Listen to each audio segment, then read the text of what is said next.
On her 28th birthday, lumipad kami para puntahan ang Queen City of the South para hanapin ang isang pribadong isla na sinasabing isa sa pinakamagandang isla dito sa Pilipinas.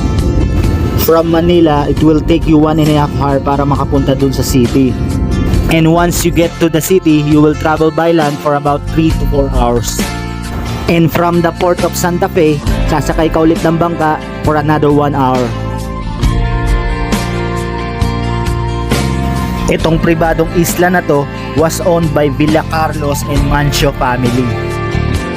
Yung mga locals dito tinatawag tong Pulo Diot, which literally means malayong isla.